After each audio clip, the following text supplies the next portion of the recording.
Nous avons l'honneur de vous présenter la table ronde « Faire de l'alimentation un pouvoir de réconciliation » avec Éric Fourreau en tant qu'animateur, Clément Osé et Karine Jacquemart. À la suite de cette table ronde, à 12h30, nous aurons une séance de dédicace avec Clément Osé et Karine Jacquemart. Merci beaucoup. Eh bien, merci. Bienvenue à tout le monde. On est assez peu, ce qui va permettre les échanges. On aura peut-être du monde qui arrivera en cours de route. Donc, effectivement, on a le plaisir ce matin d'avoir avec nous Karine Jacquemart, qui est directrice générale de Foodwatch. Karine, je te laisserai présenter cette association citoyenne tout à l'heure. Tu as travaillé longuement dans l'humanitaire, à Action contre la faim, au Sri Lanka, dans plusieurs pays d'Afrique. Et tu as rejoint Greenpeace en 2009, où tu as assuré pendant plus de 6 ans la coordination internationale de la campagne Forêt Afrique et des droits des populations. Voilà, et donc tu es depuis 2015 directrice générale de Foodwatch. Clément Osé, tu es un auteur. Et en fait, pour te présenter, j'ai envie de reprendre la présentation que tu fais sur ton site, parce que je l'ai trouvée assez amusante et assez parlante. Donc je cite Clément Osé. Clément Osé connut une enfance joyeuse et privilégiée dans la banlieue parisienne des années 90. Il collectionnait les Pokémon, bon élève, un peu bavard. De ses études à Sciences Po, il est surtout marqué par un échange universitaire à Lima, où il développe une passion pour le vaste monde, l'écriture et la photographie. Après 3 années de bureau, une à Paris, 2 à Nouakchott, où il fut confronté au fait colonial, il doute. C'est très bien de douter. Mais comme il peut se le permettre, il part voyager 1 an tout seul avec son sac pour aboutir à des réflexions existentielles. En rentrant, il dévisse et entame une réorientation professionnelle et fait tourner sa vie, ses productions autour de l'écologie des collectifs et du monde paysan. Et tu en profites aussi pour écrire 3 ouvrages dont il n'est plus là, mais voilà, il est ici et vous aurez l'occasion de le feuilleter tout à l'heure lors de la dédicace. Le livre, donc, Plutôt nourrir, l'appel d'une éleveuse, avec Noémie Calais aux éditions Tana. Un livre qui raconte donc le parcours de Noémie Calais, qui est une jeune éleveuse de porc noir dans le Gers, qui après des études à Sciences Po a fait une véritable bifurcation. Et ce livre est passionnant sur la façon dont une jeune éleveuse rencontre les dures réalités, y compris un peu masculiniste, mais pas que, évidemment, du monde paysan. Tu auras l'occasion, évidemment, d'en parler très longuement. Je me présente en quelques mots. Je suis Éric Fourreau, je dirige les éditions de la Tribu qui ont été créées en 2004 à Toulouse, et notamment la revue Dardar, qui est une revue sur la transition écologique et sociétale qui part des territoires, une revue semestrielle où on essaie à la fois de donner les principaux enjeux de la transition à travers des articles de fond et d'analyse, et de valoriser les démarches les plus inspirantes. Et c'est le dernier numéro qui est sorti sur la sécurité sociale de l'alimentation, dont j'aurai l'occasion de vous en dire 2-3 mots tout à l'heure. Voilà. Karine, déjà peut-être dans un premier temps, si tu peux présenter Foodwatch avant d'entrer dans le vif du sujet, même si la transition sera facile à faire. Merci beaucoup. Bonjour à toutes et tous. Qui connaît Foodwatch ici ? Ok, ça va faciliter le travail. Je pose la question parce que Foodwatch n'a que 10 ans en France, donc on est encore tout jeune. Donc il y a encore un enjeu à le faire connaître pour rassembler. Foodwatch, en fait, c'est une association loi 1901 en France. C'est un contre-pouvoir citoyen 100% indépendant. Pourquoi je dis ça ? Parce qu'en fait, vraiment, on ne prend pas de subventions publiques, on n'en prendra jamais, ni de dons d'entreprise. C'est vraiment la volonté d'être que les citoyens, citoyennes qui se mettent ensemble pour se donner les moyens, en toute indépendance, d'enquêter, de dénoncer, de faire changer les choses. Et En fait, ça ne vous surprendra pas, c'est l'ancien directeur international de Greenpeace qui, en 2002, suite au scandale de la vache folle, étant allemand, il s'est dit mais il n'y a pas d'ONG, d'association 100% indépendante citoyenne comme Greenpeace, mais sur l'alimentation. Et c'est pour ça qu'il a créé Foodwatch. Voilà. Donc en Allemagne, et puis après aux Pays-Bas, en France, on est aussi un peu à Bruxelles et en Autriche. Pourquoi cette dimension européenne? C'est hyper important parce que 90% de la réglementation sur l'alimentation est à l'échelle européenne. Et donc tout ce qu'on fait en France et dans les autres États membres dans lesquels on est, à chaque fois a une visée aussi d'influencer les réglementations européennes ou dans le cas des scandales alimentaires par exemple, de les faire mieux appliquer parce qu'on a une réglementation qui est loin d'être inexistante sur le papier, mais qui n'est pas suffisamment mise en application, y compris le fameux principe de précaution qui nous permettrait de faire interdire des substances dangereuses pour la santé, interdictions pour lesquelles on se bat. Vous avez entendu parler de nos campagnes contre les additifs à base de nitrite, par exemple. Et du coup, je raconte dans le livre aussi la saga des nitrites et du lobby qui bloque la loi, mais aussi l'aspartame, mais aussi le sujet des pesticides et de l'agriculture.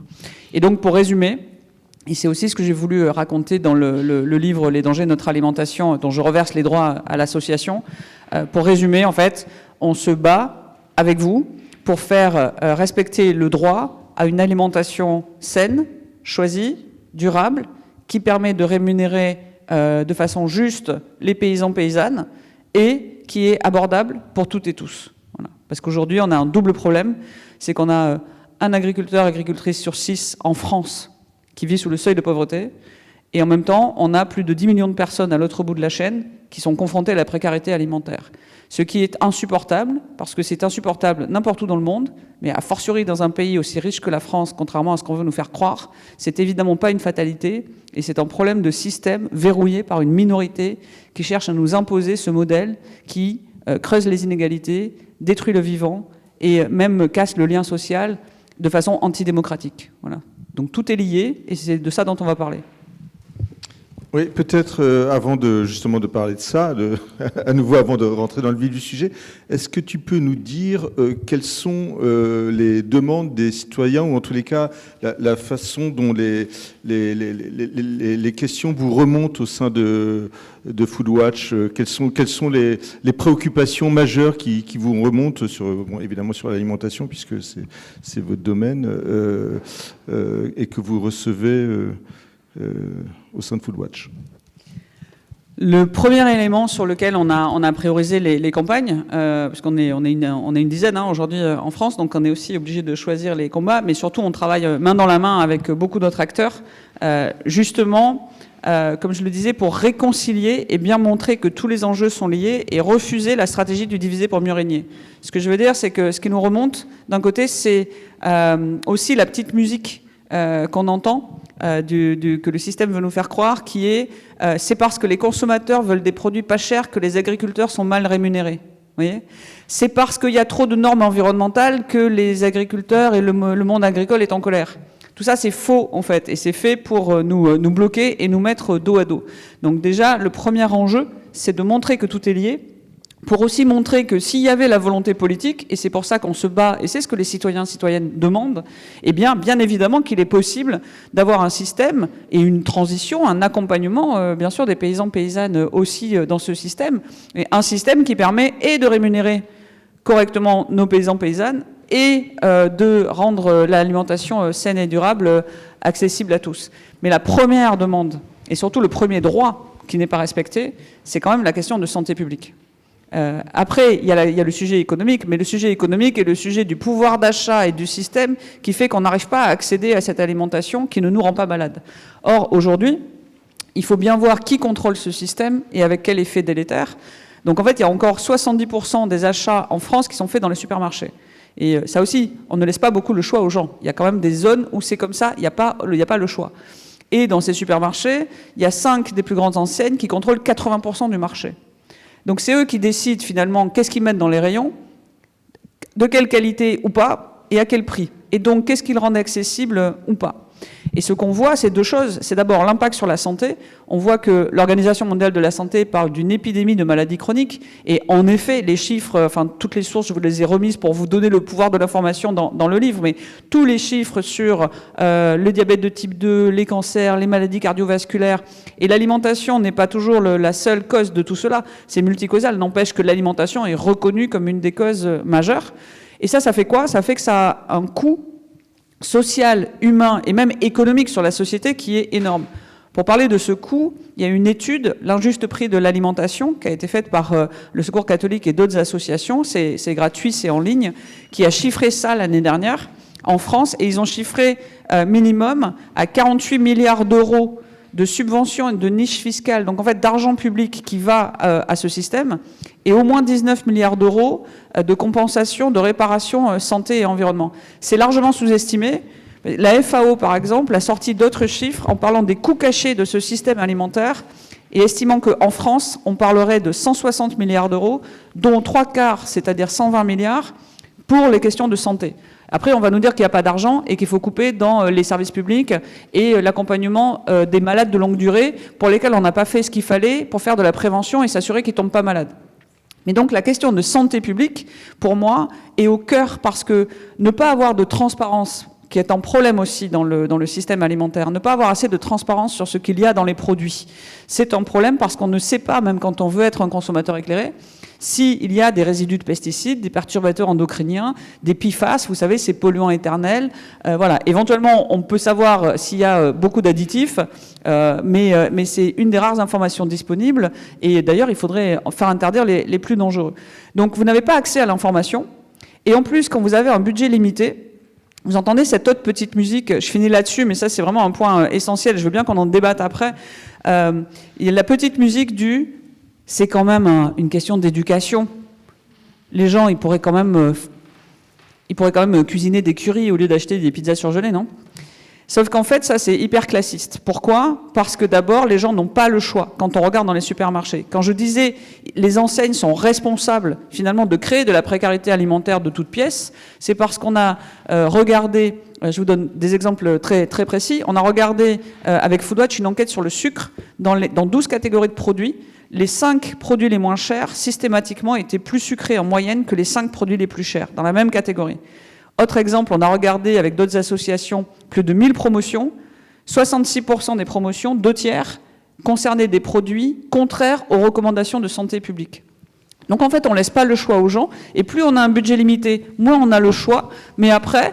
Au lieu de regarder la question de responsabilité de l'industrie agroalimentaire, de la grande distribution et des décideurs politiques qui devraient appliquer le principe de précaution, au moins quand on a des exemples de pratiques comme les additifs à base de nitrite, pour lesquels il y a des études scientifiques qui montrent qu'il y a des risques pour la santé, et on voit bien que les industriels savent faire autrement puisqu'ils vendent du sans nitrite dans les rayons.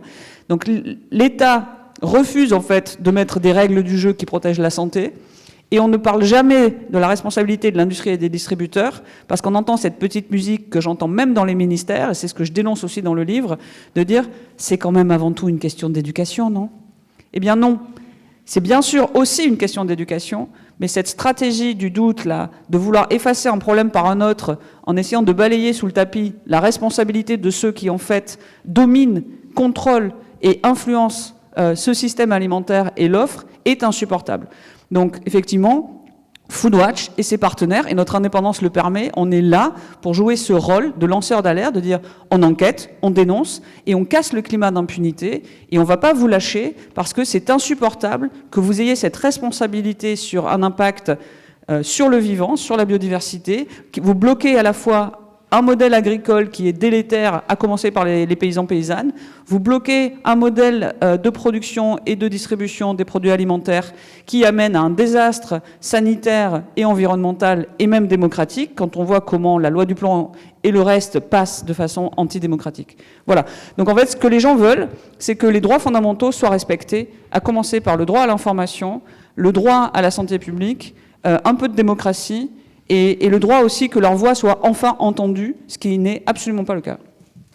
Et comment une association comme Foodwatch est justement entendue, quoi, tu parlais tout à l'heure au sein des ministères, par les pouvoirs publics, vous êtes évidemment vous sonnez l'alerte, vous êtes un lanceur d'alerte, voilà, j'ai cherché le terme. Quel type de lobby vous pouvez constituer, évidemment, parce que vous parlez au nom d'un grand nombre de citoyens. Absolument. Déjà, premier point, est-ce qu'on est en lobby? Alors oui, si lobby, ça veut dire chercher à influencer les politiques publiques, absolument. On est un lobby citoyen parce qu'il est temps d'influencer les politiques publiques, que justement les substances dangereuses pour la santé soient interdites, que le marketing qui cible les enfants pour les produits trop gras, trop sucrés, trop salés soit interdit, qu'il y ait enfin de la transparence sur les marges pour que les pratiques abusives et les profiteurs de l'inflation puissent arrêter ces abus, etc. Donc oui, la seule différence avec les lobbies contre lesquels on se bat d'intérêt privé, c'est justement que eux sont d'intérêt privé et que nous, tout ce qu'on fait, c'est transparent. C'est-à-dire que moi, ce que j'exige, parce que c'est pas des demandes en fait aussi, c'est pareil, il faut qu'on ait un vocabulaire clair. Quand on exige que les droits fondamentaux à une alimentation saine pour toutes et tous, à la santé publique soient enfin respectés, c'est pas des demandes d'ONG. C'est des exigences qu'on ne devrait même pas avoir à formuler, que les responsables politiques fassent leur boulot en fait. Et du coup, comment on fait? On fait avec nos enquêtes. On fait évidemment en étant aussi constructif, en allant voir les décideurs pour leur dire, voilà, en fait, là, on a une pétition signée par 300 000 personnes, 500 000 personnes. Voilà les études scientifiques. Comment se fait-il que vous n'ayez toujours pas interdit ces substances? Nous, on veut même bien discuter avec vous et l'industrie concernée pour avoir un plan d'action de transition. Mais par contre, la décision politique doit être prise. Et puis, comme ça ne suffit manifestement pas, on attaque en justice. Voilà, donc même si on ne demandera jamais de subventions publiques, Foodwatch est agréé association de consommateurs, ce qui nous permet d'attaquer en justice pour défendre les droits des consommateurs, consommatrices, et on ne s'est pas privé de le faire dans le scandale Lactalis 2018. Vous vous rappelez peut-être des laits pour les bébés contaminés au salmonelle. 2022, dans le scandale des pizzas Buitoni, qui ont quand même fait 2 morts, et la même année, le scandale... Non, Buitoni, c'est déjà Nestlé, d'ailleurs, récidiviste. Et la même année, le scandale des Kinder de Ferrero.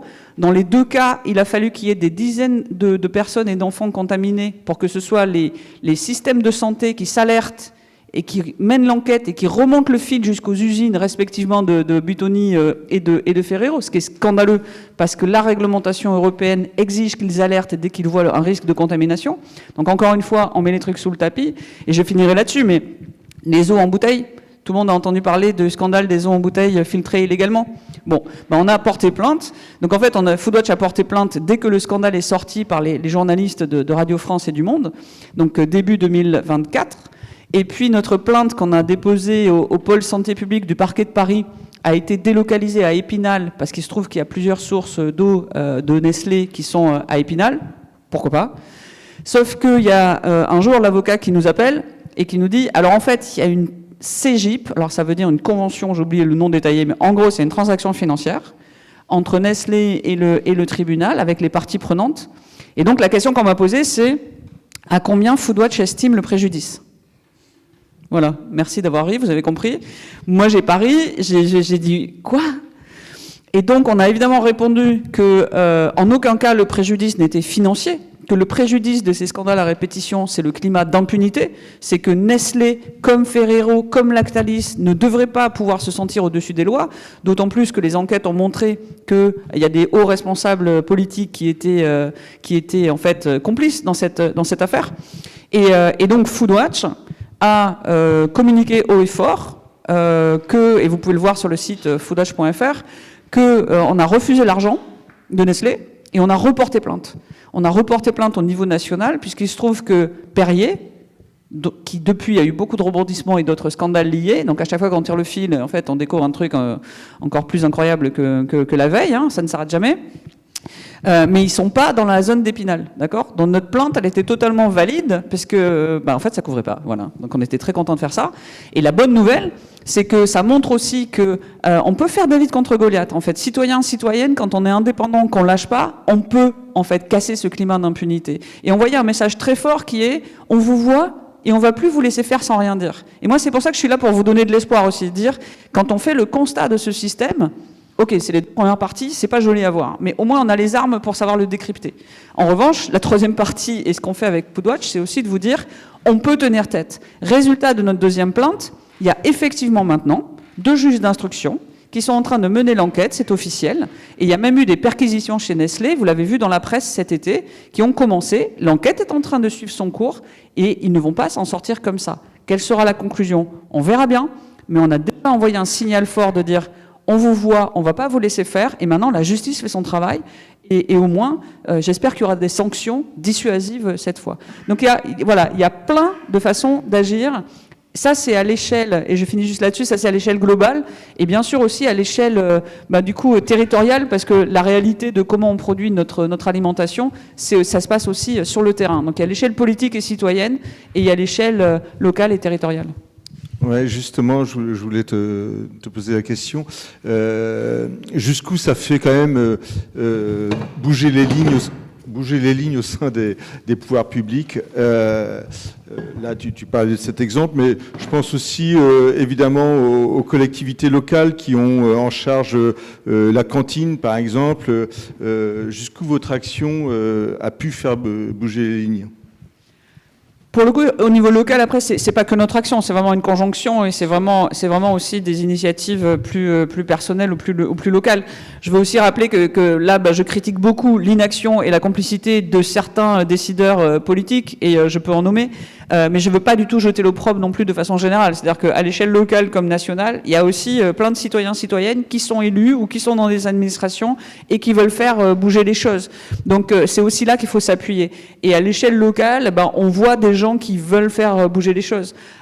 Egalim, vous vous rappelez cette loi sur l'alimentation de 2018 avait notamment fixé une règle de bio dans les cantines qui n'est absolument pas respectée à l'échelle territoriale. Pour autant, j'étais hier au salon du livre au Festival du livre de Montsartou, qui est voilà exemplaire, l'inverse, parce que eux ont décidé de mettre en place une cantine 100% bio, prouvant que c'est possible. Donc il y a vraiment une question de volonté politique et de moyens. Les milliards dont je parlais tout à l'heure, les milliards qui sont mis en fait au service, et j'ai tout un chapitre sur le hold-up de l'argent public. Encore une fois, je reverse les droits à l'association, hein. C'est pas pour faire la promo, c'est pour vous redonner des billes en disant les infos sont là et c'est ça qu'il faut dénoncer collectivement. Mais les milliards qui sont mis pour alimenter, en fait, être des subventions sous perfusion de ce système qui est délétère d'argent public, ferait mieux d'aller soutenir des initiatives comme celle de certaines collectivités locales et de citoyens, citoyennes. Tu vas en parler, mais c'est précieux. Notamment les expérimentations, par exemple, de sécurité sociale de l'alimentation et autres épiceries solidaires. Il y a plein d'initiatives citoyennes qui montrent bien que quand on donne de l'espace démocratique et un peu de moyens aux citoyens, il se passe des choses formidables où tout d'un coup, on retrouve aussi la dimension de la vraie définition de la souveraineté alimentaire qui est, selon les Nations Unies, non pas les trucs qu'on essaie de vous raconter en disant pour la souveraineté alimentaire et nourrir tout le monde, il faut surtout bien continuer les pesticides de synthèse et produire plus de façon intensive, alors que je rappelle qu'on importe la majorité des pesticides et engrais de synthèse qu'on utilise, donc même ça, il n'y a pas de souveraineté ni d'autonomie. Mais surtout, et rappelons-le et rappelez-le autour de vous, que ce débat continue à être partagé, la souveraineté alimentaire, la vraie, définition des Nations Unies, c'est le droit des peuples à définir ce qu'ils veulent manger et comment le produire. C'est de la démocratie alimentaire pour laquelle il faut qu'il y ait des moyens, de l'espace et des initiatives locales et territoriales. Et puis, je te tends aussi la perche, bien sûr, nos paysans, paysannes. Parce que la grande majorité des paysans et des paysannes ne veulent pas de ce système dans lequel on les enferme. Ils voudraient avoir une transition et pouvoir vivre dignement de leur production et d'une production qui clairement va davantage respecter les ressources en eau, la biodiversité et leur propre santé et celle de leurs enfants. Mais on les en empêche en bloquant ce système. Donc il faut un rapport de force pour dénoncer la petite poignée là, qui se croit les plus forts et qui bloque tout, et qui nous impose un système qui est totalement inacceptable. Et en même temps, il faut du soutien, de l'air et des moyens aux citoyens, aux citoyennes, aux paysans, paysannes, aux collectivités locales, pour faire différemment et ensuite montrer que c'est possible et qu'on puisse mettre ça à une échelle plus globale. Merci Karine pour ton enthousiasme et d'avoir tendu la perche à Clément. N'oubliez pas, je vous tendrai la perche aussi ensuite pour poser les questions à nos invités. Clément, donc, est-ce que tu peux déjà nous dire comment tu es arrivé à écrire ce livre avec Noémie Calais et raconter un peu son parcours qui est loin d'être anodin? Oui. Je ne sais pas s'il marche. Ça marche? Ouais. C'est bon. Ok. Merci Karine pour l'introduction. Je ne sais pas trop quoi dire après. Bon, je vous emmène du coup dans le Gers. On va côtoyer un peu les cochons. Voilà, donc commencer à entendre les bruits de la ferme, les auges qui se remplissent. Comment est-ce qu'on a écrit ce livre avec Noémie? Nous, on a fait nos études ensemble. On était genre bons élèves, donc on a fini à Sciences Po. À Sciences Po, il y avait donc que des bons élèves, et parmi ces bons élèves, il y avait des super bons élèves, dont Noémie. Elle avait des super notes et tout. Et donc elle était genre major de promo, très brillante. Elle est partie sur une carrière où elle a été bosser à l'international. Moi, je l'imaginais déjà diplomate, ambassadrice. Et du jour au lendemain, j'apprends que elle est partie élever des cochons dans le Gers. Et donc là, je me dis, qu'est-ce qui s'est passé dans sa vie pour qu'elle en arrive là? Et je décide d'aller voir. À l'époque, moi j'habite dans une ferme collective où on expérimente la décroissance. On vit à 10 un peu entassé dans une ferme qu'on a auto-rénovée. Je me mets au potager, les mains dans la terre, machin truc, en revenant de mon voyage initiatique là, dont on parlait en introduction. Donc je suis dans ce truc de vie super écolo, je pense qu'au CO2 toute la journée, et je me dis c'est pas sérieux de manger de la viande, quoi, parce que j'ai entendu ces études là qui disent que 1 kilo de bœuf, oulala, c'est 10 000 litres d'eau et je sais pas combien de tonnes de CO2, et je me dis ma copine Noémie là avec ses cochons, ça a l'air intéressant son modèle, parce qu'elle est en bio, en circuit court, une race rustique, dans une ferme collective, elle aussi, pas exactement la même que la mienne qui est plus tournée vers l'autonomie, mais je me dis, est-ce que c'est bien sérieux finalement d'élever des cochons, quoi. Et moi j'aime bien commencer les livres comme ça par un doute, voilà, qui questionne un peu mes certitudes, et je me dis le meilleur moyen c'est peut-être d'aller voir, et donc je lui propose de faire ce livre. Et nous, donc c'est une coécriture. Moi, quand je fais des coécritures, j'aime bien. Il y a souvent deux phases. Il y a la phase de reportage et la phase de rédaction. La phase de reportage est plus longue. L'idée pour moi, c'est de vraiment m'immerger dans la vie de ma co-autrice, parce qu'en général, c'est avec des femmes que j'écris, c'est le hasard. Mais donc vraiment de vivre la réalité de l'autre, quoi. Vis ma vie d'éleveuse de cochons. Et donc, je vais à 4 saisons différentes la voir sur sa ferme dans le Gers. À l'époque, je suis dans le Béarn, donc c'est pas très loin. Et donc on va ensemble sur l'élevage, on nourrit les cochons, on va à l'abattoir, confrontation avec la mort, on va à la salle de découpe, Charlotte sur la tête, à 4h du mat, complètement dans le coltard, il y a une demi-carcasse de cochon qui arrive sur la table, faut découiner, faut faire toutes ces choses-là. Donc voilà, ça j'essaie vraiment de le raconter dans le livre, parce que c'est important en fait d'être confronté au réel, quoi, de se dire le métier d'éleveur, de boucher, etc. C'est ça, quoi, c'est ça qu'on ressent émotionnellement quand on est un humain lambda comme moi.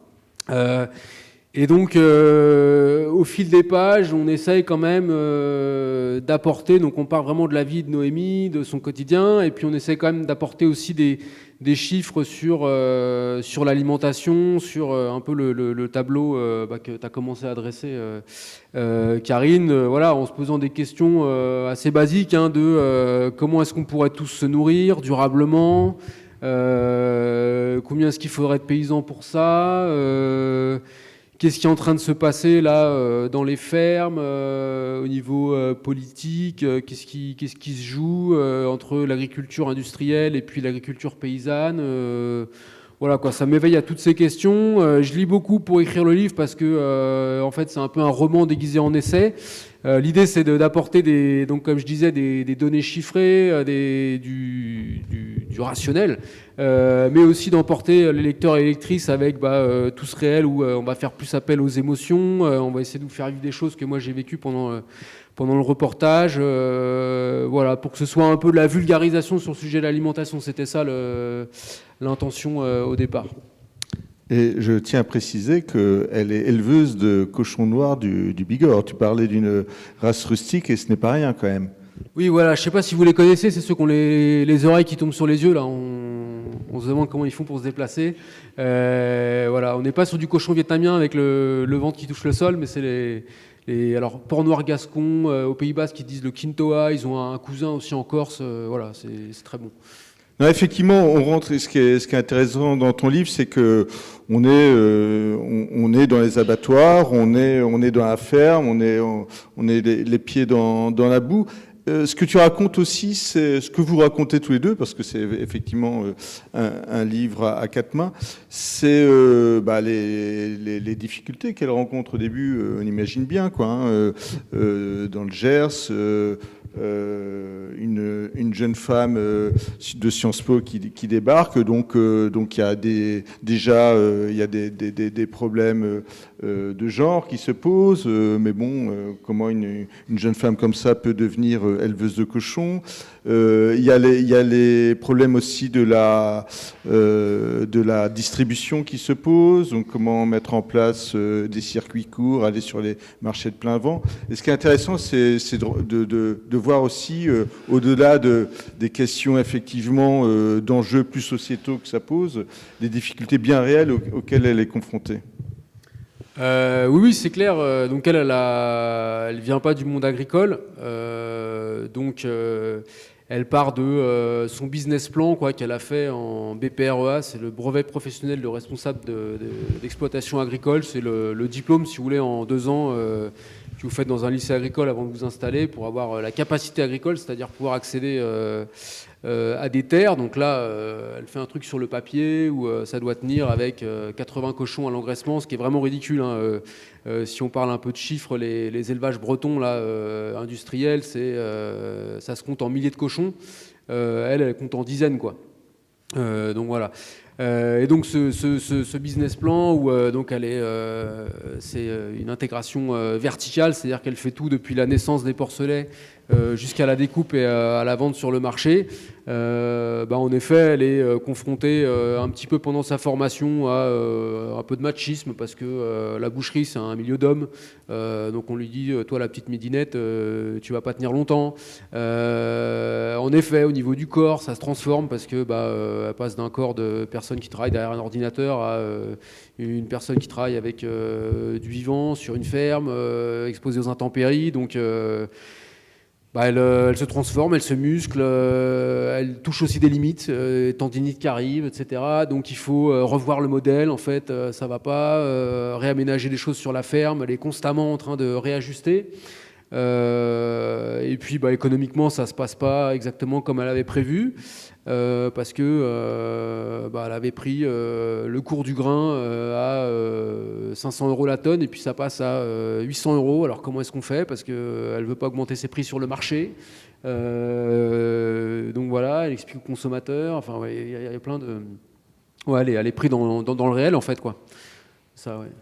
Et comment, toi qui étais plus ou moins végétarien, je ne sais pas jusqu'à quel point, mais en tous les cas, qui te posait ces questions-là avant de faire ce livre et cette nouvelle rencontre avec Noémie Calais, ce qui est intéressant dans ce livre, c'est aussi ce rapport à l'animal qui est extrêmement présent, à tel point que elle qui ne connaissait pas le cochon avant, ça devient quasiment son animal de compagnie, quoi. Voilà, il y a un rapport très fort qui se joue, et il y a aussi un rapport à la mort, quoi. Et en même temps, il faut bien que ce cochon, ensuite, si elle veut le vendre, il passe à l'abattoir, quoi.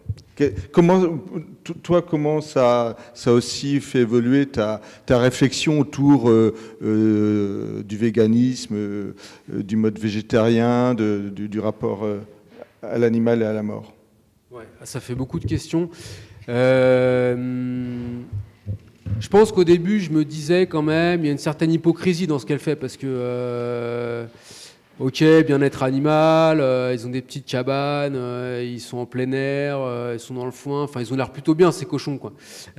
Juste pour remettre un peu le contexte, elle s'était installée sur le site d'une ancienne porcherie intensive industrielle, donc il y avait 3000 cochons sur le site. Donc avec des bâtiments, ils étaient sur caillebotis, c'est ce qu'il fait le plus souvent. Donc caillebotis, c'est comme quand vous sortez de votre douche, donc il n'y a plus qu'à mettre le jet, puis tout le lisier part dans des grandes fosses. Voilà, enfin les cochons, ils voyaient jamais la lumière du jour, ils étaient plutôt dans le noir. Moi, j'avais visité au tout début parce que c'était encore en fonctionnement, donc c'est assez violent quand même de rentrer sur un élevage comme ça. Et puis donc après, l'exploitante a vendu le site et puis l'a divisé en plusieurs parcelles. Donc il y a son fils qui s'est installé dans une bergerie avec chèvres et brebis, qui a commencé à faire du fromage. Il y a aussi des maraîchers qui sont venus. Il y a une personne qui s'occupait de la partie céréales pour faire des laits végétaux. Et puis Noémie qui s'est installée avec son atelier porc. Donc c'est une ferme collective qui marche aussi en polyculture élevage, quoi, parce que finalement tous les ateliers sont connectés. Alors ils se prêtent le matériel, les tracteurs, etc. Mais il y a des liens voilà, organiques. Le lisier des cochons, enfin le fumier, va aller servir à enrichir la terre des maraîchers. Les résidus, les drèches et les résidus de culture de céréales vont permettre de nourrir les cochons, comme le petit lait de la bergerie qui serait jeté autrement, etc. Donc moi j'ai découvert tout ça déjà. Je partais de c'est pas bien de manger de la viande à une lecture plus agronomique de la ferme où en fait on est sur un modèle de polyculture élevage qui fonctionne assez bien. C'est ce qui se faisait avant l'agriculture industrielle et la révolution verte, c'est-à-dire qu'on avait une association vertueuse des animaux et puis des cultures végétales, les uns permettant d'enrichir les autres, et puis les herbivores permettant de rendre utile des surfaces qui n'étaient pas forcément propices à la culture de céréales. Quand vous avez des terres qui sont relativement pauvres, vous trouvez ça encore aux endroits où on a du bocage en France, en fait c'est assez utile d'avoir des bovins qui vont faire un apport alimentaire non négligeable qui à l'époque amenait aussi du cuir, et puis avec le fumier permettait de réenrichir des terrains qu'on utilisait pour cultiver des céréales ou des légumes.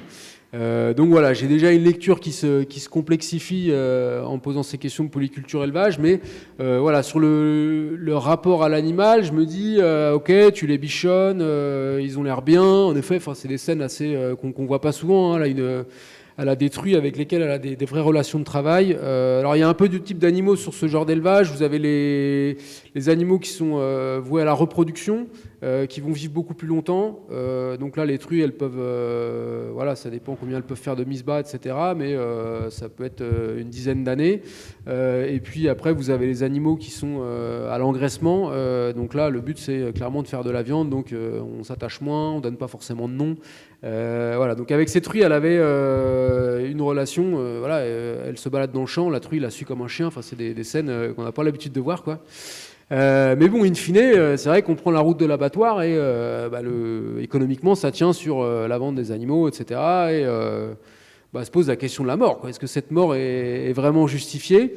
Et là, on est revenu sur les questions agronomiques et on s'est posé la question de finalement à quoi servent les cochons. Si le but c'est de se nourrir, à quoi sert le cochon, quoi ? Est-ce que le cochon c'est un moyen de transformer des céréales en viande ? Et du coup, est-ce que ça a du sens si l'objectif c'est de nourrir les humains ? Est-ce que les humains ne pourraient pas directement manger des céréales ? Ce serait peut-être plus efficace, ça consommerait moins de terre, moins d'eau, etc., etc. Et cette question, je l'ai posée à Noémie et on s'est engueulé très fort un moment pendant le reportage. Je me souviens, c'était sur la route de l'abattoir. Je lui dis ça, petite observation comme ça au passage. Et là, elle a complètement pris la mouche. Ouais, tu t'attaques à mon élevage alors que nous, on est moins de 0,5%. Alors qu'il y a tous ces industriels en Bretagne, etc. C'est sûr que tu devrais taper, et tout. Tu vis pas ma vie. Toi, t'es un espèce de néo-rural dans ta ferme, là. Mais en fait, t'en vis pas. Enfin, t'es pas dans mes réalités et tout. Donc, enfin, vraiment gros clash, quoi, que j'avais pas du tout vu venir parce que je me suis dit, bon, on est pareil, elle et moi, on a fait mes études, on a viré un peu écolo, ferme collective, machin. Et voilà, et ça m'a vachement questionné, quoi. Et je pense que même j'ai revu tout le plan du livre. Au début, je me suis dit on va écrire sur l'engueulade, puis ça vous aurait pas intéressé, donc non, on a quand même encore retravaillé le plan. Mais voilà, c'était intéressant de voir que sur ce petit point-là, cette subtilité agronomique, on s'était vachement pris la tête. Et finalement, Noémie elle a revu son modèle. Donc je vous disais, son business plan là, il tenait tant qu'il y avait le cours des grains qui était à peu près stable, mais guerre en Ukraine, donc le prix du grain augmente. Et donc, Noémie, elle s'est dit en fait, mon activité elle est plus rentable, c'est compliqué. Donc qu'est-ce que je fais? Et suite au livre, c'est là que le livre, c'est aussi intéressant d'écrire un livre parce que ça nous a fait réfléchir tous les deux. Suite au livre, elle a changé son modèle, elle a eu beaucoup moins de cochons. Donc là, aujourd'hui, elle est sur une activité plutôt de reproduction. Donc elle vend des petits porcelets. Elle a beaucoup moins de cochons à l'engraissement. Et son élevage, il repose uniquement sur les déchets qui sont produits sur sa ferme collective.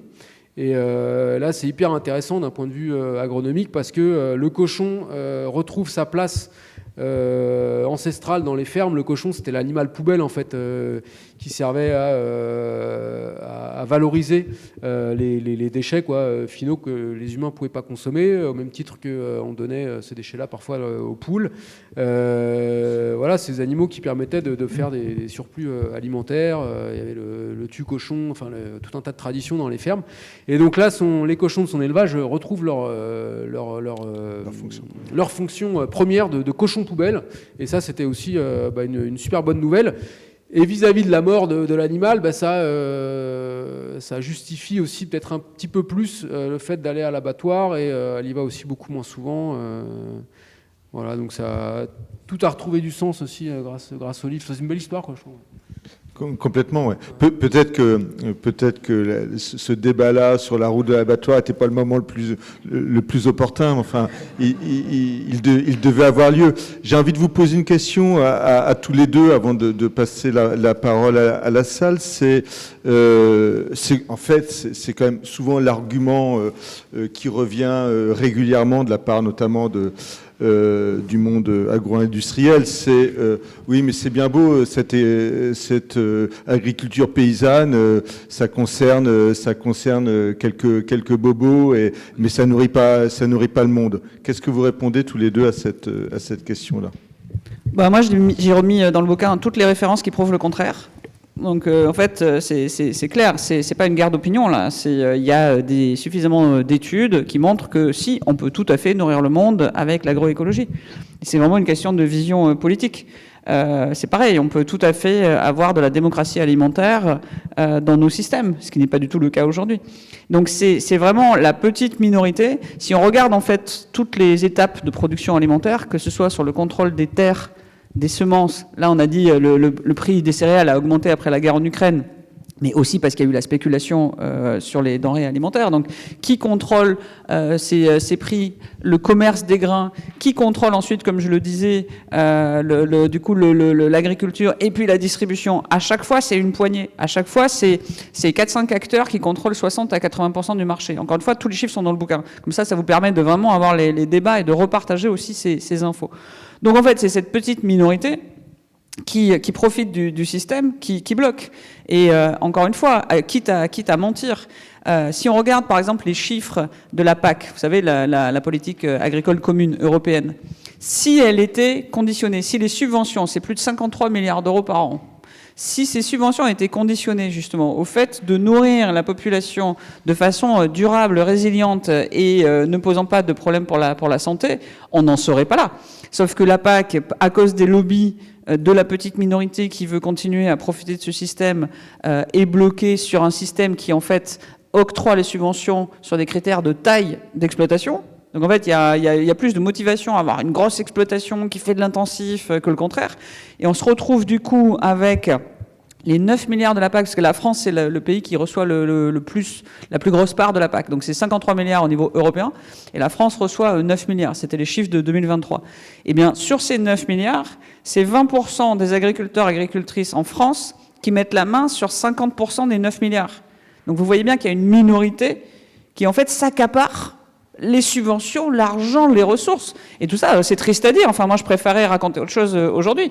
Mais la vérité, c'est que c'est par intérêt financier d'une petite minorité. Rappelons aussi que le président de la FNSEA, le syndicat majoritaire qui surtout est dans le siège du ministère de l'Agriculture depuis trop longtemps et limite prend les décisions à sa place, rappelons que le président de la FNSEA, Arnaud Rousseau, c'est pas un paysan. C'est un dirigeant de l'industrie agroalimentaire qui dirige le groupe Avril. Donc en fait, on retombe sur ces histoires de lobby qui, pour des intérêts privés et économiques, bloquent totalement le système. Donc la réponse, c'est bien évidemment que ce serait possible, mais de même qu'il est possible d'avoir de la charcuterie qui est sans nitrite. La preuve, ils le vendent. Mais quand on leur dit, OK, donc vous allez soutenir une loi, bossons ensemble sur une transition, le lobby de la charcuterie, la FICT pour ne pas les nommer, et d'ailleurs, c'est Christiane Lambert maintenant qui est la présidente, qui est l'ancienne présidente de la FNSEA. Enfin, vous voyez, tout est lié. En fait, c'est toujours la même clique, en fait. Et qu'est-ce qu'ils ont fait au lieu d'accompagner une sortie des nitrites en disant oui, c'est vrai qu'on sait faire autrement, laissez-nous un peu de temps, surtout pour les PME, mais voilà le plan sur lequel on se met d'accord avec le gouvernement. Au lieu de ça, ils ont fait des stratégies. Et encore une fois, c'est ce que je raconte avec la saga des nitrites. Il y a aussi la saga du Nutri-Score, la saga du glyphosate. À chaque fois, c'est des stratégies hyper connues des lobbies, de créer du doute, de faire diversion, de prétendre que c'est pas si dangereux pour la santé, alors que ma réponse à votre question, elle est simple. Oui, c'est possible. Et ce qui est insupportable, c'est qu'on nous fasse croire le contraire à coup de mensonges et à coup de pratiques antidémocratiques et qui créent des maladies évitables qui détruisent notre agriculture et nos ressources en eau, nos sols, alors que c'est totalement évitable. En revanche, plus on va dans le mur, là, plus ça va être compliqué, parce qu'en fait, qu'est-ce qu'on détruit quand on dit on détruit la biodiversité et on contamine nos sols et nos eaux? C'est notre outil de production de demain aussi. Hein. Donc finalement, ça risque d'être malheureusement une prophétie autoréalisatrice. C'est-à-dire qu'à force qu'ils détruisent tout, il est possible que ça devienne plus compliqué. Mais où sont les responsables, encore une fois? Ouais, enfin, je suis d'accord avec toi. Non, en fait, je renverserai un peu la question en disant est-ce qu'une agriculture agroécologique, bio, paysanne peut nourrir toute la France?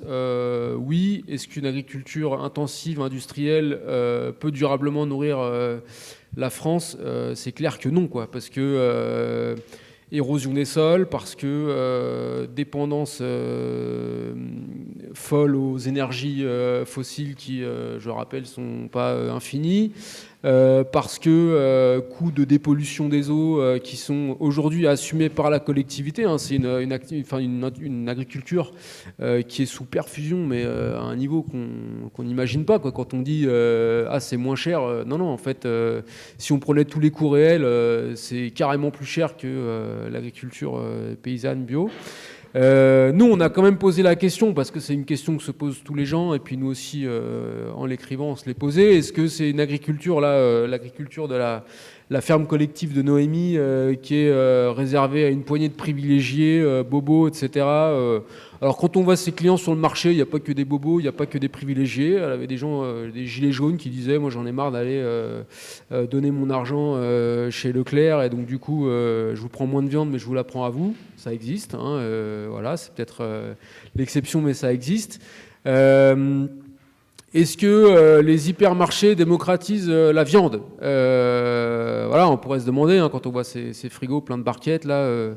Moi, je pense qu'ils démocratisent surtout la merde, hein, excusez-moi l'expression, mais voilà, derrière, il faut considérer toute la souffrance animale, il faut considérer toutes les pollutions que ça implique, les algues vertes, enfin, la liste est longue comme le bras, donc pas forcément besoin d'y revenir. Est-ce que c'est le choix de Noémie de se dire tiens, je vais produire pour les petits bobos qui ont de l'argent et surtout pas pour les gilets jaunes?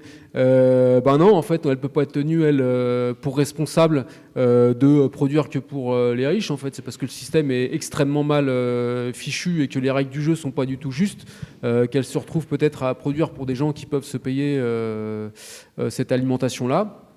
Et dernier élément, donc on s'est vraiment demandé est-ce que des fermes comme celle de Noémie pourraient nourrir la France, quoi. Parce que moi j'ai été biberonné à la Révolution verte dans mes cours d'histoire géo, on m'a dit que après la guerre, ticket de rationnement, grosse famine, etc. En France c'était compliqué et c'est l'agriculture industrielle qui nous a sauvés. Ça c'est le discours ambiant, enfin que vous l'avez tous entendu. Donc si on s'intéresse à ces questions-là, il y a un outil qui est très intéressant qui s'appelle Parcelle, que vous pouvez trouver sur Internet. C'est assez ludique. En fait, ça propose, donc c'est un outil qui a été développé par Terre de Liens, je ne sais pas si vous connaissez, donc c'est une association qui bosse sur le foncier pour le mettre à disposition de l'agriculture paysanne. Très intéressant, si vous avez des sous, que vous n'avez pas quoi en faire, mettez là-dedans, autant que dans Foodwatch. Ou dans des livres intéressants. Donc oui, Terre de Liens, et puis aussi des chercheurs CNRS, INRAE, en gros un truc sérieux, quoi. Et indépendants. Et donc eux, leur idée, c'était de modéliser pour une assiette donnée. Donc vous mangez tant de fruits et légumes, de céréales, de viande, par semaine. À quoi ressemblerait la parcelle dont vous auriez besoin pour satisfaire vos besoins alimentaires. Et on peut prendre l'exercice dans l'autre sens, en prenant un territoire donné et en disant, avec ce territoire-là, étant donné l'hypothèse donc une agriculture paysanne en agroécologie, biologique, extensive, etc., combien de gens est-ce qu'on pourrait nourrir selon ce qu'ils mangent, quoi. Donc moi j'ai pris l'hypothèse donc de la France métropolitaine. Si on prend la surface agricole utile, en gros les terres cultivées en France, ça représente à peu près la moitié de l'Hexagone. Si on prend cette surface-là, combien de gens est-ce qu'on peut nourrir? Alors si on prend le régime alimentaire du Français moyen, qui mange encore quand même pas mal de viande, en effet ça tient pas, on n'a pas assez de terre pour nourrir tout le monde, donc sans importer, hein.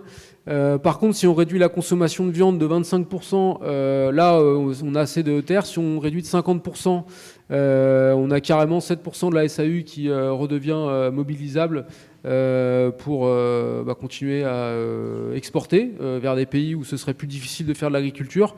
Donc voilà, les chiffres ils sont là en fait, hein, c'est tout à fait possible et en fait finalement à peu de frais, quoi. C'est une adaptation qui n'est pas non plus révolutionnaire. Donc voilà, sachez-le, l'agriculture paysanne est la seule à pouvoir nous nourrir et l'agriculture industrielle va dans le mur. C'est de plus en plus criant quand on voit qu'on est obligé de mobiliser une armada de policiers pour défendre des systèmes complètement à bout de souffle, type méga bassines, de gazer les gens, etc. On en arrive quand même à des énormités. Ce système, il a de plus en plus de mal à justifier.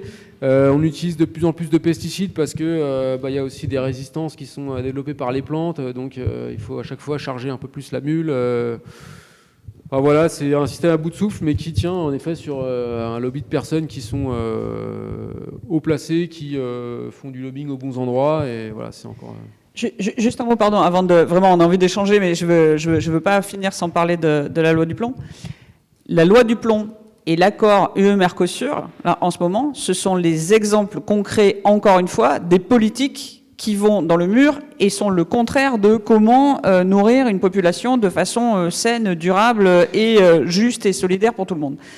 En ce moment, il se passe quoi? La France est en train de laisser passer par la fenêtre l'accord UE-Mercosur, alors qu'Emmanuel Macron s'était engagé à le bloquer au niveau européen. En fait, il laisse totalement faire. Et il est question là qu'il y ait un vote du Conseil de l'Union européenne début décembre pour valider cet accord. D'accord? Ça veut dire quoi? Ça veut dire qu'on est en train de laisser faire un accord de libre-échange qui n'est bon pour personne, ni dans les pays du Mercosur, Brésil, Paraguay, Uruguay, ni ici. Et en fait, ça veut dire qu'on va importer encore plus de produits agricoles et alimentaires par cet accord bétail contre voiture. On voit bien qu'il n'y a rien qui va. On va importer plus de produits agricoles et alimentaires, produits avec des normes qui sont différentes de celles qu'on impose ici, c'est-à-dire qu'il y a beaucoup plus de pesticides utilisés, c'est-à-dire qu'il y a encore beaucoup plus d'OGM dans des processus qui ne sont pas OK ici, Et c'est aussi des antibiotiques activateurs de croissance toujours utilisés. Et en fait, il faudrait les interdire là-bas, il faudrait harmoniser par le haut. On laisse faire ça, et derrière, on va nous raconter quoi? On va nous dire qu'en conséquence, pour éviter de la concurrence déloyale, eh bien, il faut des lois comme la loi du plomb, pour bien évidemment réautoriser des pesticides qu'on avait fini par réussir à interdire, dangereux pour la santé et l'environnement. C'est une espèce de cercle vicieux qui, encore une fois, ne sert qu'à une petite minorité, et notamment le lobby des pesticides et leurs copains. Donc en fait, ça, c'est hors de question. L'harmonisation par le bas, c'est hors de question. Et c'est pourquoi il faut qu'on se batte pour faire advenir justement l'alternative qui existe de nourrir tout le monde de façon juste, durable et saine, c'est le contraire. Voilà. Et c'est pour ça qu'il faut dire aujourd'hui stop et valoriser les initiatives qui vont dans le bon sens. C'est pour ça qu'on a besoin de la mobilisation citoyenne, et d'ailleurs la loi du plomb est quand même un très bel exemple de cette mobilisation citoyenne qui existe réellement. Et en parlant de mobilisation citoyenne, on va vous écouter. J'ai entendu, il est sonné, il est 11h passées. Il est largement temps de vous donner la parole. J'irai peut-être 2 mots sur la SSA tout à l'heure. Monsieur.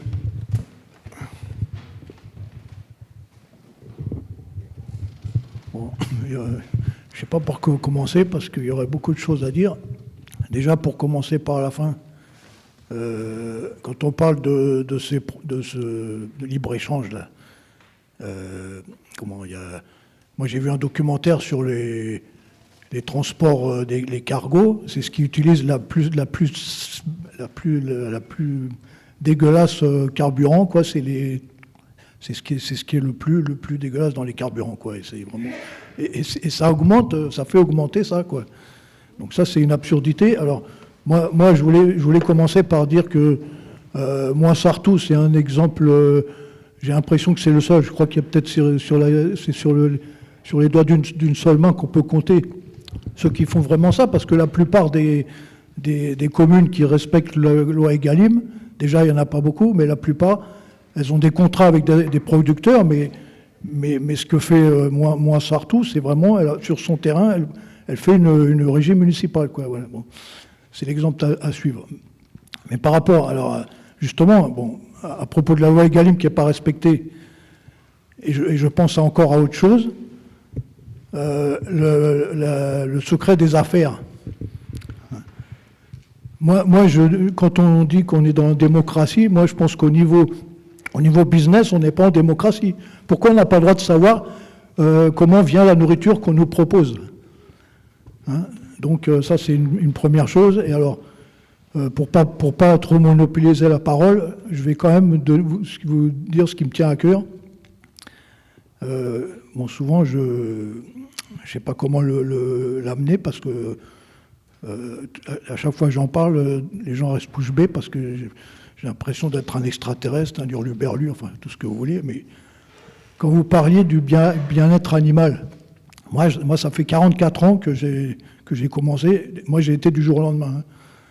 C'était une campagne de Frères des Hommes, qui disaient qu'il faut 7 fois plus de surface. Pour moi, c'est un chiffre qui a fait titre. Pourtant, les maths, c'est pas mon truc. Il paraît que maintenant, c'est 30 fois plus. Et bon, et ça parlait de la faim dans le tiers-monde, de tout ça. Enfin, vous connaissez le principe qu'ils crèvent de faim parce que on leur prend leur terre pour faire de la nourriture pour notre bétail, quoi. Ça, c'est pour résumer. Bon, alors, moi, j'en suis arrivé à ce que pour moi, la seule nourriture, vraiment nourriture, c'est je suis fruitarien, je mange que des fruits. C'est ce qu'il y a de meilleur. Et c'est le meilleur moyen de changer la société dans le meilleur sens. Parce que quand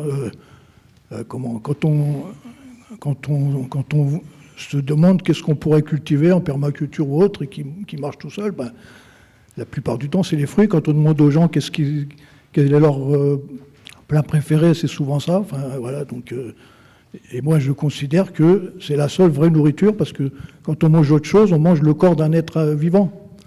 Alors que le fruit, ça a été sécrété par la plante pour attirer ce qu'il disperse, et puis ça nourrit quand il n'est pas consommé, ça nourrit le germe. Enfin, voilà. Donc, voilà, c'est tout ce que je voulais dire. Merci pour votre témoignage. Peut-être une autre intervention. Bonjour. Alors, sur les 2 livres, moi j'ai lu que celui de Clément Osé, donc le vôtre, que j'ai vraiment adoré. J'ai trouvé ça hyper intéressant justement d'avoir été à la confrontation de vos convictions, quelque part, d'avoir suivi une éleveuse et pas une maraîchère, par exemple. Ça m'a aidé aussi à avoir des arguments sur la viande. Là, il y a quelques jours ou semaines en arrière, j'ai vu un scientifique qui parlait justement de la consommation de viande. C'est vrai que nous, les écolos, on va avoir tendance à dire il faut être végétarien, vegan, le bien-être animal, enfin, il y a beaucoup ça. Et lui qui disait, si en France, on arrivait à réduire la consommation de viande à 20 kilos par an, on a de quoi nourrir tout le monde et faire une agriculture qui n'a rien à voir avec celle qu'on a aujourd'hui. Mais voilà, la question que je me pose, c'est que j'ai l'impression que dans les discours politiques actuels, on entend ces départs à la retraite bientôt des agriculteurs et on a l'impression que le modèle vers lequel ils veulent pencher, c'est encore plus d'agro-industrie, des drones, des choses robotisées, etc. Et en fait, pour moi, une manière de faire de l'alimentation un pouvoir de réconciliation, c'est que aussi la population française se rapproche de l'agriculture. On a un lien à l'alimentation qui est, entre ce qu'on mange, entre l'alimentation et l'agriculture, le lien est vraiment très distant. Et j'ai l'impression que pour pouvoir aussi faire ce modèle de transition agricole, il va falloir qu'une grosse partie de la population retourne dans les champs. Et ça, je ne sais pas si dans les mentalités, on est prêt à ça. Je ne sais pas comment vous le voyez, vous, à vos échelles. Merci. On prend une autre question. On prend une autre, hein ? Non, allez-y. Ouais.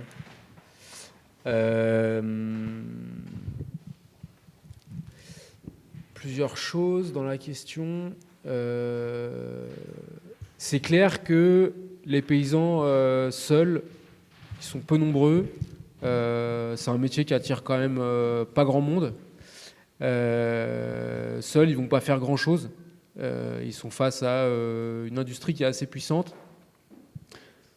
Alors juste quand on dit ça, une industrie qui est assez puissante contre les paysans, etc., pour vous c'est peut-être un peu abstrait. Je vais illustrer par un exemple. Dans le livre, à la fin, on parle de la grippe aviaire. Donc de l'influenza aviaire, ça s'appelle, donc, qui contamine les volailles et les élevages de volailles, poules, canards. Ça arrive essentiellement parce que dans les élevages industriels, on a donc des élevages en batterie qui sont avec une concentration d'animaux assez anormale. Et dès qu'il y a un virus qui rentre là-dedans, tout le monde le chope parce que c'est aussi des espaces qui sont clos, qui sont un peu comme des espèces de laboratoires, il faudrait voir ça comme ça.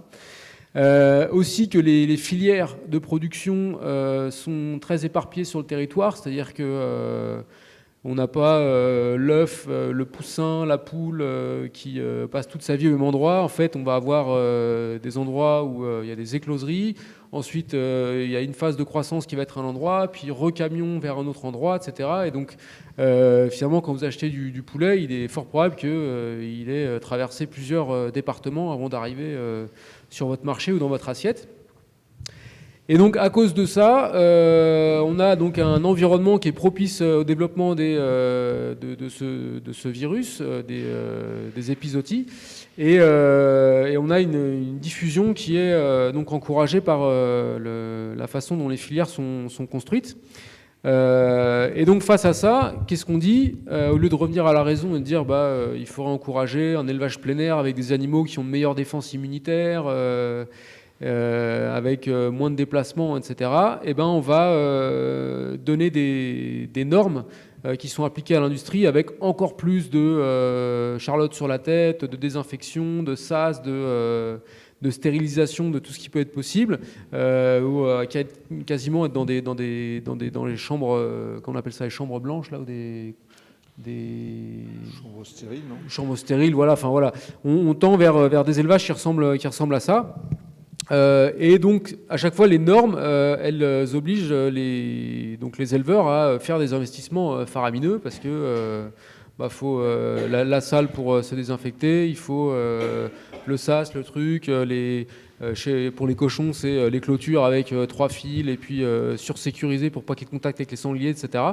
Et donc c'est des investissements qui sont facilement faisables par les industriels parce qu'ils ont des très très gros volumes, mais qui sont complètement irréalisables par les petits. Voilà, ça c'est ce qui s'appelle l'industrialisation par la norme.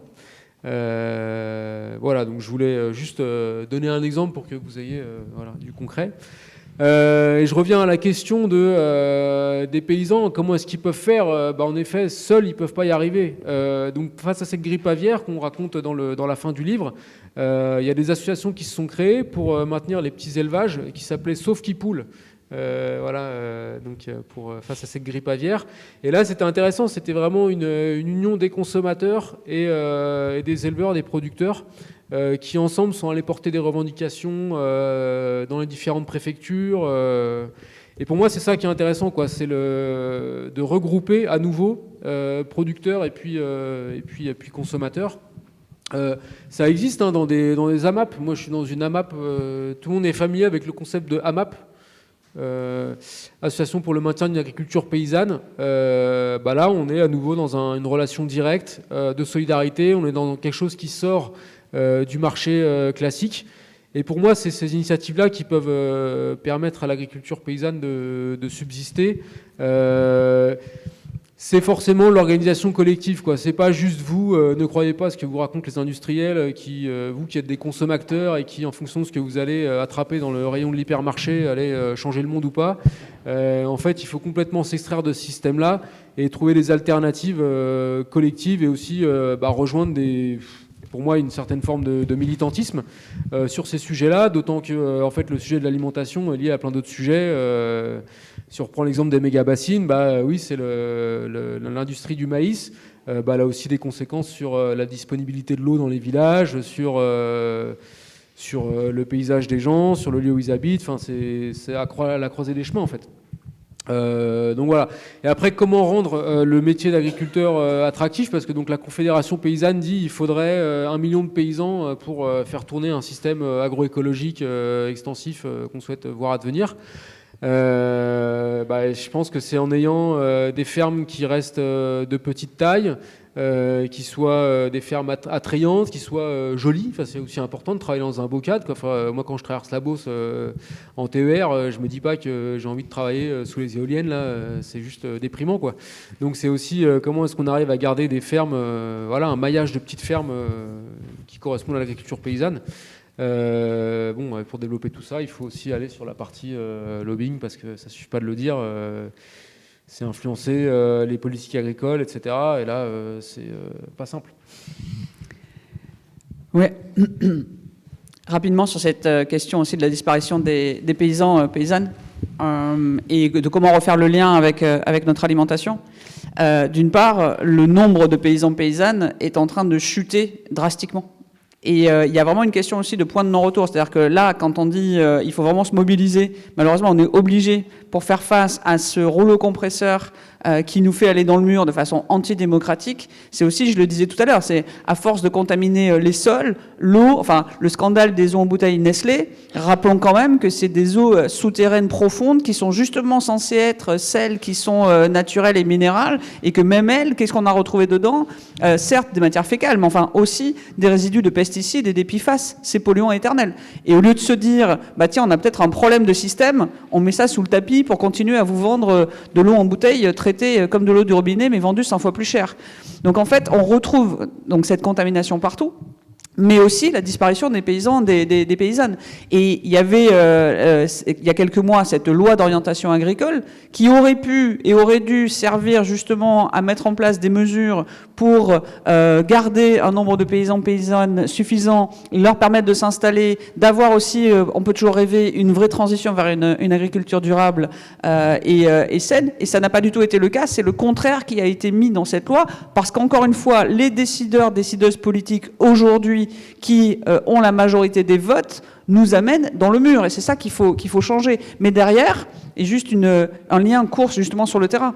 Donc ça, c'est une vérité politique, c'est pour ça qu'il faut agir à ce niveau-là. Maintenant, vous reposez la question de est-ce que les gens doivent reconnecter à la terre et en tout cas rencontrer des paysans, paysannes pour mieux recomprendre de nouveau d'où vient notre alimentation?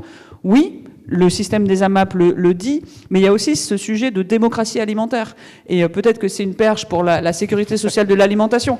Mais du coup, je vais te laisser en parler, mais en 2 mots, c'est aussi ce que je disais tout à l'heure, avec le besoin et les opportunités et l'espoir que ça crée de recréer de l'espace où ce sont les citoyens, citoyennes ensemble qui du coup rediscutent de façon démocratique de comment ils veulent s'alimenter et auprès de qui, et de ce lien qui est recréé non seulement avec les producteurs, productrices, mais aussi entre elles et eux, recréons du lien social et de la diversité et de la démocratie. Et c'est ça qui va aussi permettre de contribuer à réconcilier. Parce que oui, l'alimentation est à la croisée de tous les enjeux, socio-économiques, environnementaux, de santé publique, de tout, et des enjeux de notre société et de comment on veut vivre ensemble. Donc je te laisse peut-être parler de SSA un peu. Merci de me tendre la perche. Oui, alors peut-être pour resituer, si tout le monde a manqué le début de l'épisode sur la SSA, la Sécurité sociale de l'alimentation, en fait c'est à partir d'un certain nombre d'initiatives citoyennes et locales, bon, évidemment des AMAP, des groupements d'achat, des coopératives, des épiceries solidaires, que sont nées ces caisses alimentaires. En gros, à la fin des années 2010, en 2019, il y a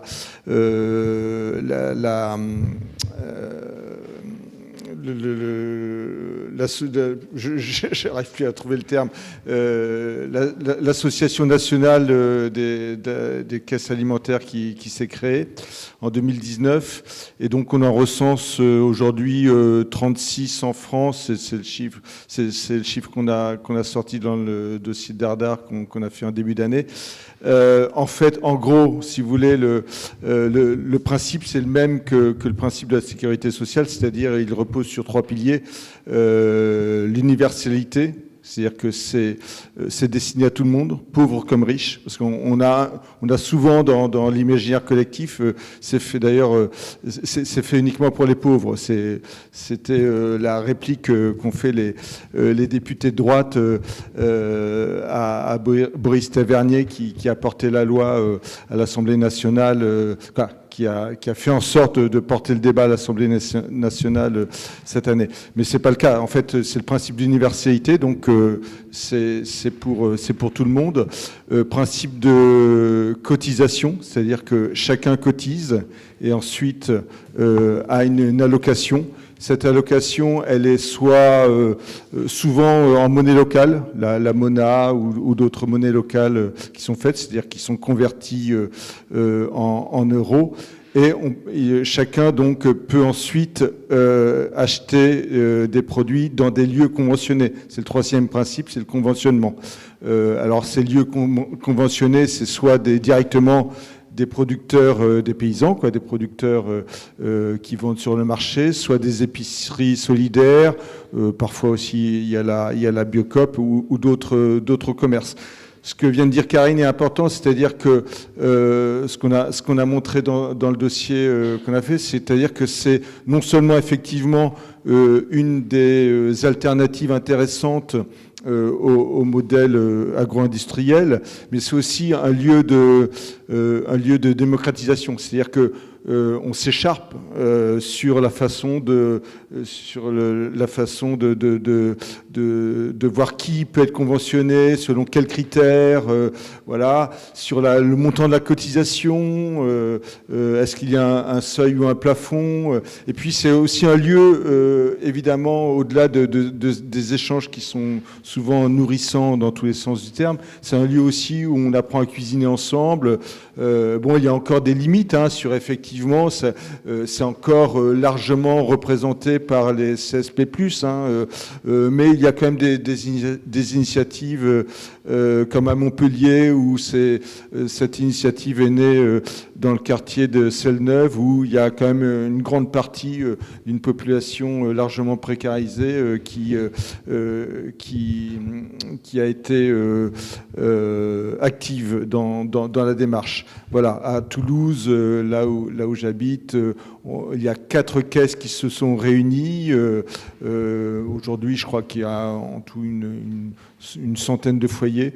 Bref, en tous les cas, c'est toutes les personnes qui participent à cette sécurité sociale de l'alimentation disent que c'est vraiment à la fois un moyen d'agir et c'est aussi c'est porteur d'espoir, quoi. C'est-à-dire qu'on sent bien qu'il y a quelque chose d'intéressant qui est en train de naître. Et évidemment, l'horizon, c'est la Sécu, quoi. Je veux dire, voilà, ça aussi, ça fait renaître des principes de solidarité dont on a bien besoin aujourd'hui.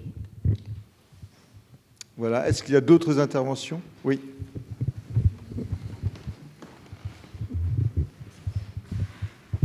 Merci. Tout à l'heure, vous parliez d'impunité des industriels.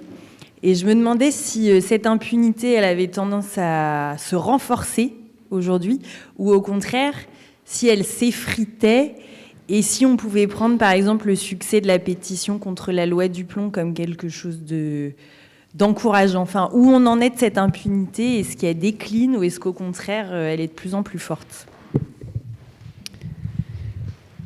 Merci. Il y a peut-être d'autres... vous voulez qu'on en prenne d'autres en même temps? Oui. Non. OK. Pour finir. Ouais, sur l'impunité, du coup... je sais pas quoi vous répondre, parce qu'en fait, il y a les deux. C'est-à-dire que, d'un côté, moi, je continue à être scandalisé, révolté, et c'est bien le moteur de mon action collective avec Foodwatch et avec plein d'autres alliés, pour dire, mais en fait, vous croyez vraiment tout permis, quoi. Et là, pour moi, la loi Duplon, comme j'ai pris l'habitude de dire, c'est la goutte de pesticides qui fait déborder le vase, quoi. C'est-à-dire que, en fait, il faut savoir que le lobby des pesticides, je donne un exemple pour répondre à ta question. Le lobby des pesticides, Phytéis, qui d'ailleurs n'appelle pas les pesticides, mais produits de protection des plantes. Donc déjà, ils nous prennent pour des cons, et surtout, ils veulent pas qu'on voit ce qu'ils font. Ils font tout pour que on le voit pas, pour le déguiser, pour le mettre sous le tapis à chaque fois que possible. Il faut savoir que systématiquement, comme la plupart des lobbies, mais systématiquement, pareil, je vous raconte l'exemple concret, mais ils attaquent les lois avant, c'est-à-dire qu'en fait, ils vont faire tout le lobby pour empêcher qu'une loi advienne, et même quand une loi finit par être décidée, ils l'attaquent. Exemple, Egalim toujours, parce qu'on a eu avant les états généraux de l'alimentation, donc on a eu beaucoup de débats et on a essayé de faire passer un maximum de trucs, et a été adopté dans Egalim un article qui n'est pas non plus respecté, qui dit qu'il devrait être interdit en France, et on veut que ce soit élargi à l'Europe, de produire et d'exporter des pesticides interdits d'usage dans l'Union européenne. D'accord? Donc en fait, nous, quand on a fini par réussir à faire interdire d'usage des pesticides dangereux ici en Europe, on continue néanmoins, les Bayer et compagnie qui sont dans beaucoup de pays européens, continuent à les produire et à les exporter. C'est pour ça d'ailleurs qu'on les reprend par boomerang en résidus de pesticides dans les produits qu'on importe, coucou le Mercosur. Vous voyez un peu la logique? Ok. Donc tout ça est aberrant. Donc en fait, malheureusement, il ne suffit pas d'avoir raison ni de vouloir défendre les droits fondamentaux. Donc on a fini par réussir à avoir cet article dans la loi Egalim. Qu'est-ce qu'a fait Phytéis et l'UIPP à l'époque, l'Union des industries de protection des plantes? Ils ont attaqué en fait devant le Conseil constitutionnel.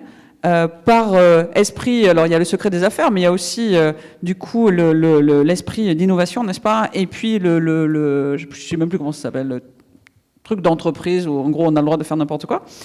Tant et si bien qu'ils ont remis en question cette loi. C'est-à-dire qu'ils cherchent à la bloquer avant. Quand elle est enfin adoptée, ils cherchent à l'attaquer par tout moyen, y compris législatif. Ils se sont fait retoquer, donc tant mieux. Mais ils attaquent en permanence. Donc ce que je veux dire, c'est que le côté nos limites fait qu'ils continuent de miser sur cette impunité.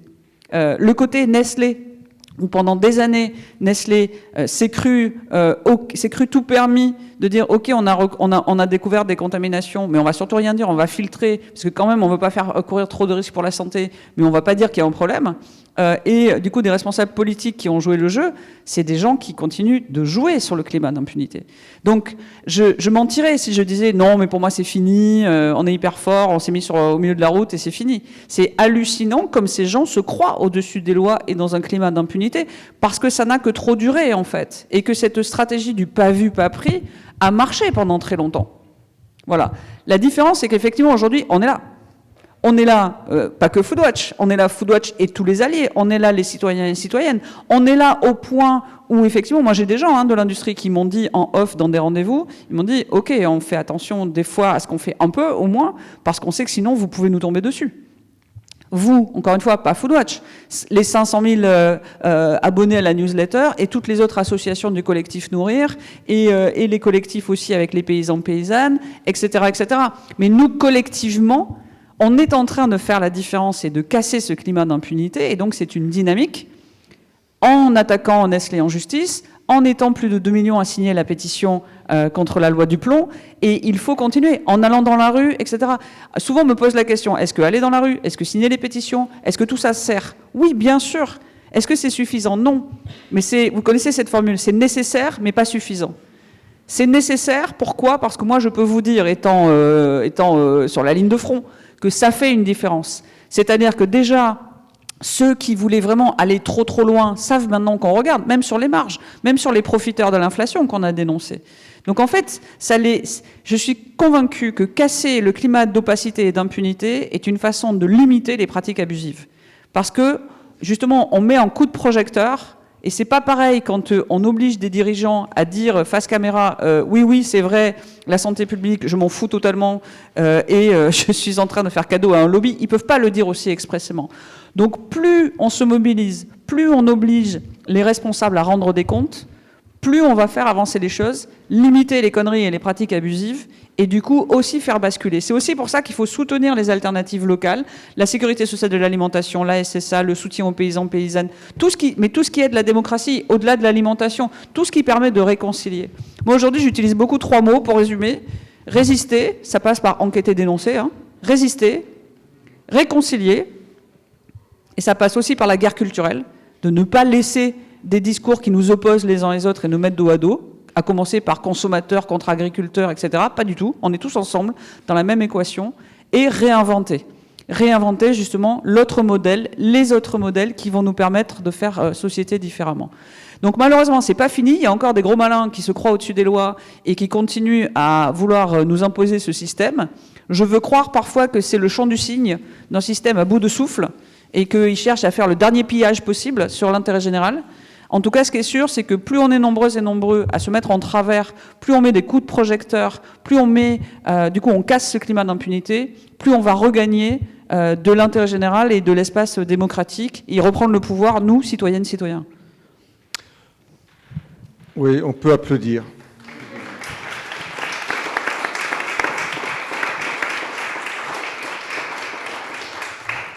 On voit parfois que ces gens-là sont rattrapés par la loi. Oui, exactement. Des fois, ça prend des années, mais il ne faut pas lâcher, quoi. Et effectivement, à mon avis, il faut les rendre redevables de leurs actions. Moi, je rêve aussi qu'on rende interdit, enfin, ça devrait être interdit de mentir quand on est un élu.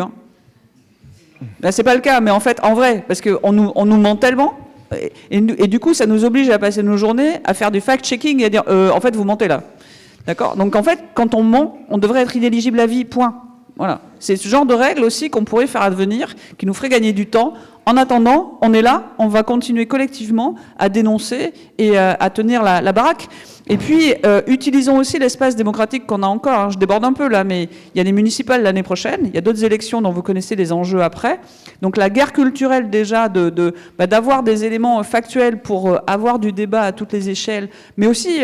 Quand c'est possible, allons le prendre, ce pouvoir. Voilà. Moi, j'aime bien le contre-pouvoir citoyen. C'est là que moi, j'essaie de jouer un rôle humblement. Mais il faut aussi qu'il y ait des gens qui aillent là où se prennent les décisions pour qu'on reprenne le pouvoir partout où il est, ce pouvoir citoyen. Ouais, en fait, ce que je vous propose, et j'imagine qu'il y a encore plein de questions, c'est que vous allez pouvoir les poser. On reste à disposition après, ouais, bien sûr. À Karine et à Clément, là, qui vont signer leur livre tout à l'heure, et que je remercie vivement. Moi, je propose de rester sur ces 3 mots, résister, réconcilier, réinventer. C'est un beau programme, me semble-t-il. Merci de votre attention.